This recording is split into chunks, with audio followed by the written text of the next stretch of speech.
Hey, what's going on, everyone? It is Behavior here for another episode of Just My Opinion. Thank you so much for tuning in. I really do appreciate it. And with this one right here, we are talking Euphoria Season 2, Episode 2, titled Out of Touch.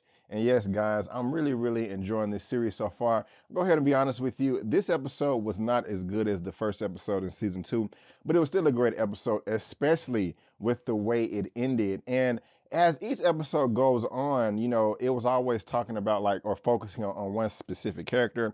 Last time it was Fez and Ashtray. This one, it kind of touches on everybody, especially Cassie and Maddie, but we're going to get to that. And I can't wait to get to the end. But just to let you know, guys, this is going to be brief. Of course, it's going to be spoilers. I'm going to spoil this thing up, down, left, right, in and out, as if you've already seen it. So you have been warned. But I'm really going to go nitty gritty all into all the detail with Tyra with Struggle Reviewz TV. Here is her YouTube channel right here. She is on my channel tab. If you go to my page, and if you just go to my channel tab right here, you will see Tyra right there on this second row. And again, this is what her channel looks like. And so we're kind of going to be doing it the same way we did for Insecure. And I don't know, this live will probably post tonight as well, Sunday night, maybe around 10:30 p.m. CST, maybe 11 o'clock. It just depends. And so make sure you subscribe and you tune in for that. But now let's go ahead and get into this episode. And like I said, I really liked it, but I didn't enjoy it as much as the last episode. But last episode, we saw that Nate, he got his ass whooped by Fez, you know, because he raided on him, and also he was threatening, you know, Rue and Jules, and he just got that ass beat, bottle to the head, about 20 punches to the face. I loved it. I loved it. I loved it.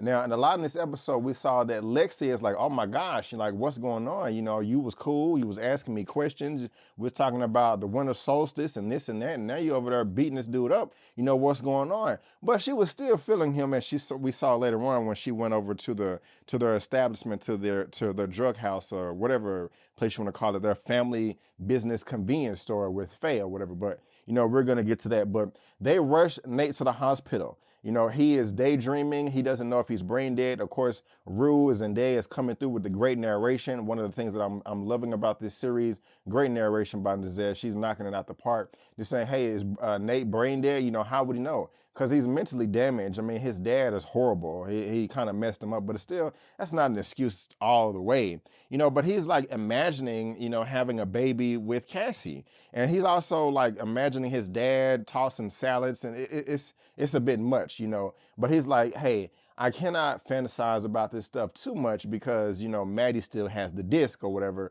with her dad, with not her dad, but Nate's dad, Kyle Jacobs, you know, having sex with the whole neighborhood. Why would you want to record that? I mean, even if you do want to record it, I'm just always like, bro, like, hide it somewhere else. Like, you know, kids get into things as of course Nate did as a child, and it just kind of really damaged him. But, you know, it's just not looking good. It's not looking good. I just don't know why he would record that, you know, but and just not hide it well enough, in my opinion. But also we have Rue and Jules' relationship is not as strong as it was before because we have a new player coming into the game by the name of Elliot, who Rue was linking up with last episode. And we see in this one right here, Jules is getting really jealous. You know, they're kissing and she's happy, like, oh, I'm finally getting what I want.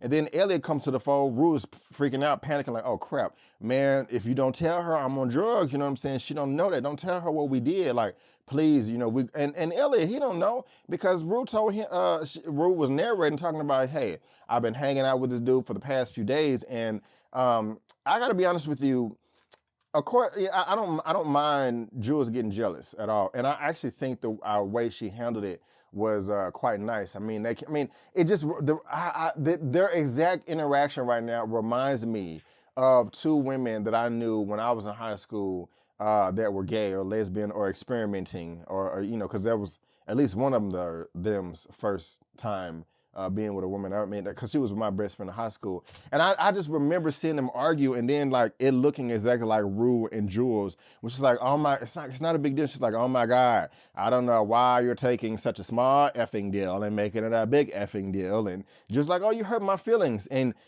the Jules was just being honest, and she was expressing herself. And that's what you're supposed to do. Like, look, you hurt my feelings, you know, you kind of abandoned the conversation over there. It was awkward. I can tell you kind of have a crush on the guy, you know. I mean, I love you. And, you know, you was blanking out. And I think that she handled it well, in my opinion. You can let me know respectfully in the comment section if you disagree.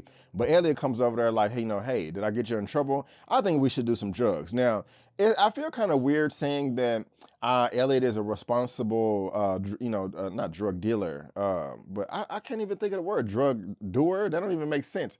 My my mind is blank right now, but I think y'all understand what I'm trying to say. Well, because he was able to check her pulse, and later on in the episode when they was doing drugs, like I think Rue was trying to go kick it with Jules, and she was like, well, I'm gonna go hang out with Elliot first. And Elliot, they was just kicking it and chilling and stuff, but then Elliot was like, you know, hey, do you think it was a time where he was asking all those questions about her dad and, you know, what's worse than pain or love? What's more painful than love? And she was like, lost. And he was like, did you lose anything? He's like, well, I lost my dad and, you know, I didn't kill him. And he thinks she joking. It's like, no, he died of cancer. And he was like, dang. But also kind of during that time, he was like, you know, I don't think that we bring the best out of each other. And I just found that really interesting. You know, usually people like that don't like that. I don't want to put people in a box, but I would imagine, I would just imagine that no, I don't want to say that either. I'm not trying to judge nobody over here, and you know, we're not gonna do that over here. But I was just surprised that he said that, you know, like he was just honest, like, you know, hey, I don't think we bring the best out of each other, you know.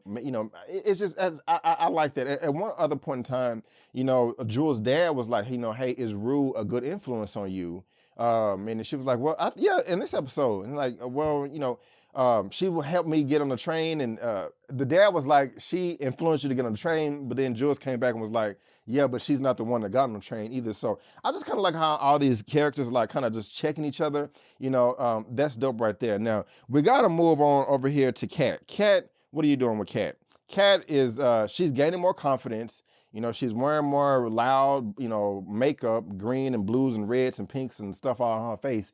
And, you know, she's, you know, wanting this thing to work out with Ethan. She's depressed for some reason. I mean, you know, we know why, but she's trying to write down pros and cons and stuff like that. And I like that, you know, everybody should have always a pen and paper, you know, just to write down your thoughts, revisit them, you know, reevaluate, all that good stuff. And she really can't find any cons. And her self-esteem or confidence is just really shattered right now. But it's really entertaining as far as a filmmaking point of view. The way that they're capturing all these images and just the filmmaking is just her imagining all these things. She has all these models and support, you know, supposedly what society considers, or the dominant society considers beautiful, trying to, you know, pep talk her and talk her up. But she's like, oh God, the acting was phenomenal. When she was standing in front of the mirror and they was like, love yourself. And she's like, oh. That was, she's acting her behind off. So I got to give her a thumbs up right there too.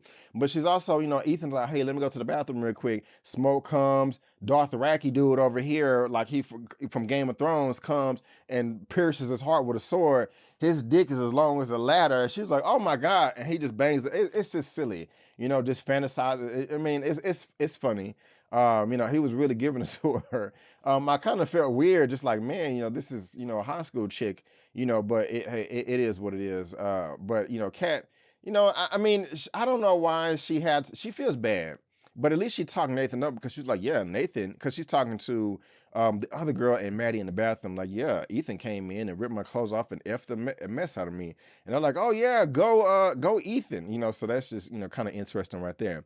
Now we got to move over to Kyle Jacob. You know, he is rightfully so pissed off because his son got his ass beat. You know what I'm saying? Anybody would be upset. Anybody would want to seek justice. Anybody would want to know who the perpetrator was and take them down. And he pops up at Cassie's crib. And it's just the level of authority he had over there was pretty interesting. Like, if I was the mother, if I was in her shoes, I would understand the father coming over there and want to talk and converse and have this conversation and figure it out. I get it. But he was just kind of, you know, acting like he was the head of the household. I was like, hey, bro, this ain't your crib. Like, you need to dial it back.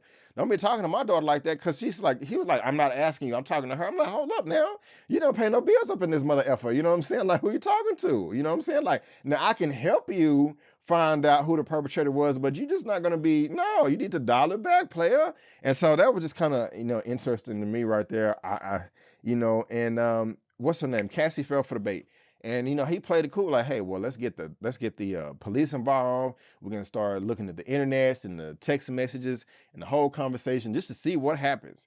And Lexi was like, look, you know, he bluffing. Cassie's like, you know, she's getting scared and she spilled the beans. Cassie always nervous. You know, she always nervous to scream early on because her mama was like, hey, what's wrong with Cassie or whatever? And Lexi was like, she tripping balls and about a relationship. She's outside like, Nate, I don't know if I can do this. Oh God, just tripping. Just like, will you calm the F down? You know what I'm saying? It's funny, it's entertaining, but just relax, woman, relax. Stop doing effed up stuff, you know, and you will be okay. Just kind of like Maddie told her, like, look, if you want to be loved, and this was the beginning of the episode, something like you just want to be loved, you want to be loved. I don't need to be with anybody right now. I just need to be by myself and concentrate on myself. That's cool. I like that. Keep it up. You know, you're able to look in the mirror and reflect and be like, hey, I am messing up right now. She's like, how do I do that? She was like, well, hey, whenever you want to say yes, just say no. And she had an epiphany. She's like, you know what? And she started reminiscing about all the times that, you know, she was in a predicament and she really didn't want to go down with the nitty gritty, but she did anyway. And I just like that. It's a nice self-evaluation right there. It kind of just shows growth to her character, especially with them being at such a young age, juniors and seniors in high school, you know, so so at least we're kind of getting some growth there. But going back to Cal Jacobs, you know, him just kind of acting crazy and just, you know, like, hey, you know, I'm not talking to you, I'm talking to her. I'm just like, wow. That's quite interesting right there. You know, they kind of have a scene at the bowling alley that really doesn't do anything for me. You know, if you wanted me to talk about that, you know, just leave a comment and we can down below, or I'll see it and, you know, well, no, me and Tyra may be able to talk about that. But also, Kyle Jacobs goes to the gas station, the family business, and it looks like he has a pistol in his pocket, you know, because Cassie gave him the 211, the information. And I'm like, okay, you don't want to just go in there guns blazing.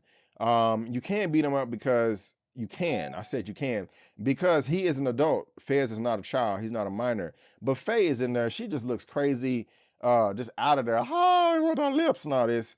Lexi coming in there just wanting to kick it with Fez again, but you know, she sees what's his name there as well, Faye. And I'm nervous, y'all. I'm on the edge of my seat. I don't know what's gonna happen right now. I'm like, okay, I don't think nobody likes Cal. There's no reason to like him. But I'm just thinking of like, bro, don't do nothing stupid. You're coming on their turf. They have cameras. If you start anything, it's gonna be on you. You know, even if, hey, this is the guy that beat my son and put him in the hospital, you still just can't go beat his ass. You can't do that. I mean, if I have any legal experts in the comment section, please let me know down in the comment section if I'm right or wrong. But you just can't go beat nobody ass. Even if you want to do that, you're gonna just be like, well, hey, I found the guy that they're gonna be like, you should have called the cops and we could have came and arrested him. But you know, Kyle not gonna go out like that. He gonna want to get revenge. And so he just kind of like, you know, staking the scene right now, just trying to make sure that everything is, you know, in the clear or whatever. And that's the smartest way to go about it. Of course, I hope that Fez don't get whooped, but it don't matter because we got an ashtray over there. He about that life, you know, he got that hammer. He killed Mouse, which Faye asked, what is his name? Faye asked Fez that earlier. She up here hiding behind dumpsters and pushing motel managers off of buildings. She's crazy. But I was gonna say, we got an ashtray over here, man. This dude went to the cereal box and got the gun, got the Glock.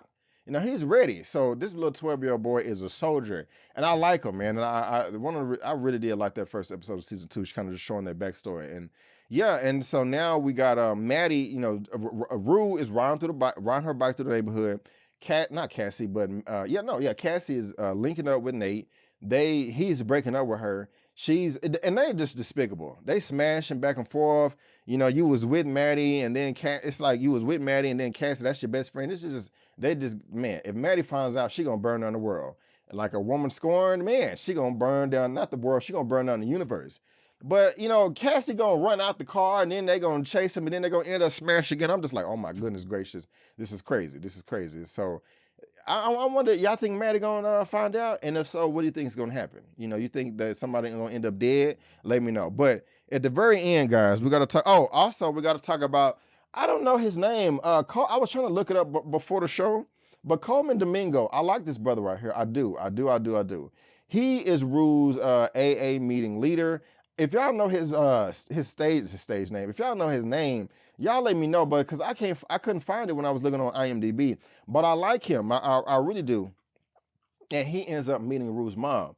And the first thing I thought of, I was like, man, I hope this pops off into a nice romance. And they set it up that way because she was giving him the choosing signals. I was like, okay, tall, strong, black man, you know what I'm saying? You looking good. You know, my daughter, she's on drugs. You got experience with that. And also, I have 2 daughters. You have 2 daughters too. Hey, this could be a match made in heaven, you know? And so that's actually just kind of like perfect for me. You know, he wasn't too intrusive, I don't think. Y'all let me know down below if you think so. And I like the way that he communicates with Rue. He don't baby her. He treats her like an adult. Like, look, you still trying to kill yourself. You still tripping balls. Blah, blah, blah, blah. I love all that. That's just super dope right there. So they need to keep that up. They need to keep that energy up right there too.